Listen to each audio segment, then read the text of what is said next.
Hey everybody, Michael Snyder, Pacific Northwest Weather Watch. Today is April 6th, and right now we are looking at the infrared satellite imagery. And if you take a look out across the Gulf of Alaska, you see this churning cauldron of clouds and cold air and frontal systems that are going to be making its way into the Pacific Northwest over the next few days. Fairly active week coming up here, and we're going to go over all these details here as we go through the video this morning. One more decent day east of the mountains before the wet weather starts to pay people a visit, even east of the mountains across Idaho and some of Montana, British Columbia as well. So taking a look at the combination of Doppler radars as we speak, you can see that we have this rain is going to be increasing as we go through the day today. I was going to go do some Orca sightseeing, but we'll see how the rain affects that.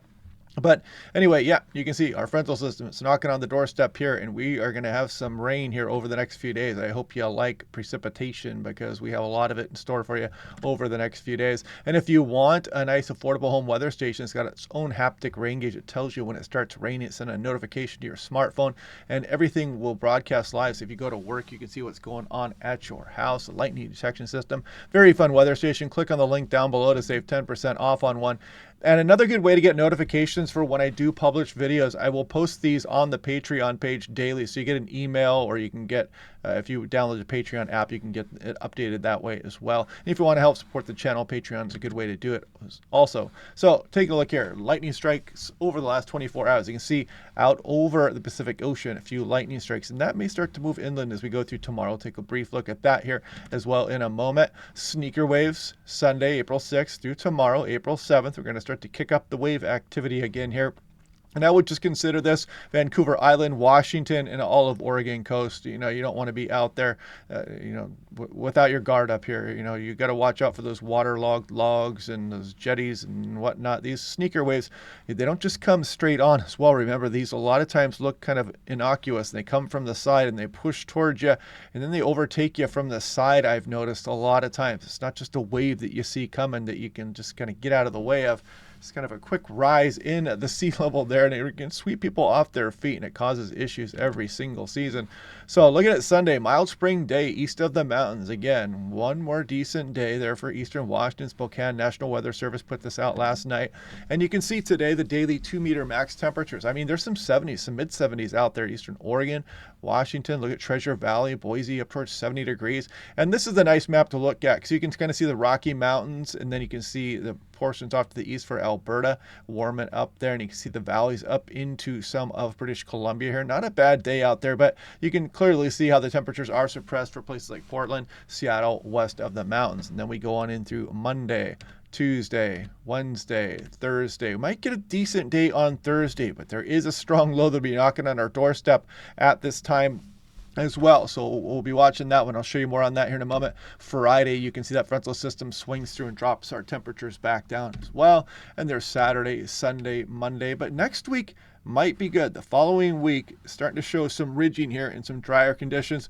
Possibly we'll be visiting that over the next few days as well. Now, taking a look out across the Pacific Ocean as the Hawaiian Islands, Japan is all the way to the left. There is the Pacific Northwest, and you can clearly see our trough that is just going to be churning and generating these frontal systems and keep the rain going again today, tomorrow, and Tuesday at least for Seattle. And then we go off into Wednesday. We may start to get maybe a day and a half of some decent weather before this storm system rolls through here. And this one's got a bit of a wind potential with it as well. It's going to pack a little bit of a punch with its gradient. And then after that, we may start to build a ridge here and warm up as we go through the following week. No promises just yet, however. And if we take a look at maximum individual wave height, as we go through last night, you can kind of see actually a kind of a lack of wave activity across a lot of the West Coast, but that is quickly going to be changing as we go through the day to day. Look at these larger waves start to arrive here, and they kind of keep elevated, or they stay elevated as we go through the midweek period. A little bit of a break there, but then again, a decent storm moving up. So yeah, it's still just early April. The wave machine is still going here pretty well across a lot of the northern Pacific, and you can see it is elevated at times as we go on into the mid portion of April. Now, taking a look here at the European, so this is what's going on today. You can see that rain kind of pushing in, increasing during the afternoon hour, starts to spread over eastern Washington as we go through tomorrow as well. I'm going to cool things down. Clouds encompassing much of the Pacific Northwest by the time we go towards the late morning hours of tomorrow. And you can see the rain just continuing for places like Portland and Seattle as we go on in through Tuesday as well. You can see that Back that up there, and you see this weak system kind of moving through here, keeping things wet. Some of the higher terrain getting a bit of snowfall. And then we go through a Wednesday, and Wednesday might not be too bad of a day there, and Thursday might start out pretty decent as well. But we got this low pressure center there, and that's a pretty decent pressure gradient as we go through Thursday night. So we get some rapidly changing conditions on the day Thursday. If you notice, this is late morning hours and got some light winds around the area, then all of a sudden this pressure gradient really tightens up by the time you get towards Thursday evening. I mean, that's not bad. It's not a big fall storm or anything like that, but it'll get your attention. You could kick up a gust 50 plus and maybe 40 plus for some of the interior areas. More on that here in a moment. And then we go towards the weekend and maybe we'll start to dry out. Who knows? Now, accumulated 10 meter max wind gust. So this is the system going through now and on through tomorrow. You can see 30, a little bit blustery out there, not too bad. The system on Tuesday does pack a little bit more of a punch there, maybe a 50 mile per hour gust for some of the immediate coastal areas there. You see Seattle hitting 38, some areas maybe up towards the upper 40s, 50 for some of the northwest interior as we go on in through Tuesday. And then the storm system arrives on Thursday, and you can see that one wants to kick things up. 43 at Seattle. That'll get people's attention there, and some gusts up over 40, 45 miles per hour for some of the northwest interior. So yeah, we'll watch that storm there. There's no guarantees on it, just that it's not an overly powerful storm at this point, but it could bring some gusty winds. Now, total snow, Kuchera ratio. Kuchera ratio just means that you're taking into account the temperature at the lower levels of the atmosphere to try to get some of these snow water equivalent snow values. It's not just a blind 10-to-1 ratio. So basically, if you got an inch of precipitation, it would equal about 12 inches of snowfall into 10-to-1. Kuchera calculates it a little bit differently. So now if we scroll on in through the upcoming week, you can see we are getting some snowfall, but places like the lower passes, Snoqualmie, it's only showing a total of 2.8 as we scroll all the way on in towards the upcoming weekend, maybe around 3 inches. Better for Stevens Pass. That kind of shows you where the snow levels will be. Stevens Pass is about 4,000 feet. Snoqualmie is about 3. So you're not looking at any foothill snowfall or anything like that. But yeah, we will have these active systems coming through here nonetheless. Lightning flash density potential. So we go through the day Monday, see how things destabilize in the wake of this frontal system. So we got to watch out for Monday lightning potential with that. Eastern Washington, Oregon, British Columbia as well. And then we go on in through Tuesday, maybe again a little bit destabilized there. And that's not nearly as much as what Monday shows, however. And then we scroll off there and we should be done with that thunderstorm activity after we go through Tuesday. Now, if we take a look at the North American model, this is what the Doppler radar should look like here over the next 60 hours.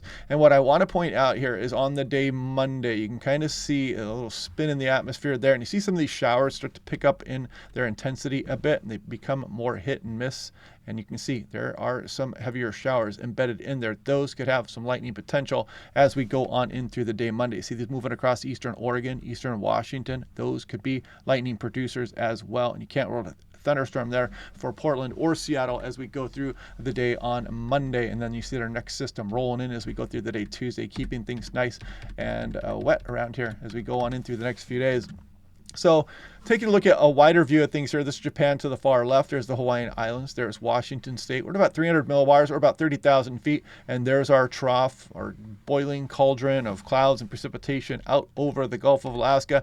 And you can see the jet stream is pointed at the west coast here. And that's what's going to keep us wet here over the next few days. Now on Wednesday, you notice this little bit of a ridge there in front of this next trough. So we might be able to squeeze a nice day or day and a half out of that.